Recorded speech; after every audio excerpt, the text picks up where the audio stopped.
রাজ্যের ইটভাটাগুলিতে কাজ শেষ হলেও বহু ইটভাটার মালিকরা এখনও শ্রমিকদের মজুরি মিটিয়ে দিচ্ছে না।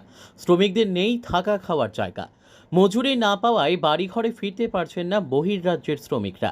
এরই মধ্যে বিলোনিয়ার সোনাইছড়িতে এসএসবি ইটভাটায় শ্রমিকরা মজুরি চাওয়ায় তাদের মারধর করা হয় বলে অভিযোগ।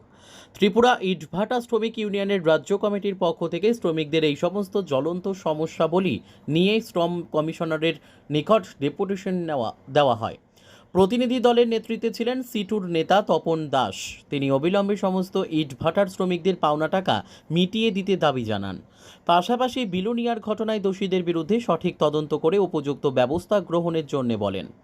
বিলোনিয়া মহকুমা সোনাইছড়ি বাট্টার নাম এসএসবি বাট্টা। ওই বাট্টায় এবছর 775 জন শ্রমিক কাজ করেছে। এর মধ্যে মাইগ্রেন্ট শ্রমিক 150 জন।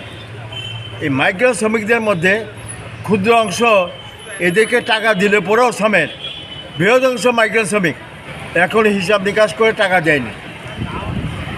শ্রমিকরা দাবি করছে দেব দিচ্ছি, তার মানে চলছে।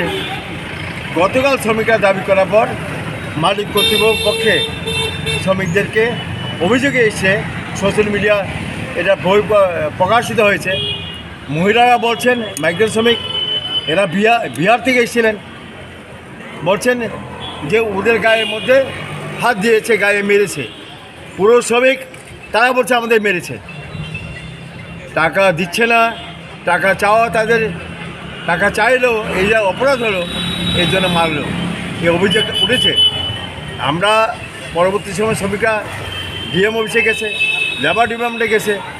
আমরা আজকে কমিশনারের কাছে যাচ্ছি এই জন্যে রাজ্যের যে সমস্ত বার্তা এখন শ্রমিকদের কাজ শেষে ছাড়ছে না, টাকা পরিশোধ করছে না, শ্রম দপ্তরের আধিকারিক অবস্থায় টাকা হিসাব হচ্ছে না, শ্রমিকদের শোষণ যাতে না হয়, প্রকৃত মজুরি যাতে পায়, কাজে যা যা মজুরি হয় তা যাতে পায় এ নিশ্চিত করা।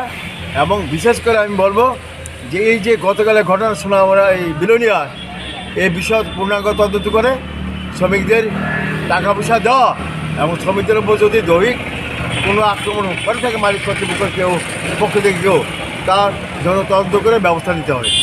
আমরা এই দাবিগুলি নিয়ে যাচ্ছি, যাতে এই দাবিগুলি অবিলম্বে কার্যকরী করে। আমরা শ্রম কমিশনের কাছে এই জন্য যাচ্ছি।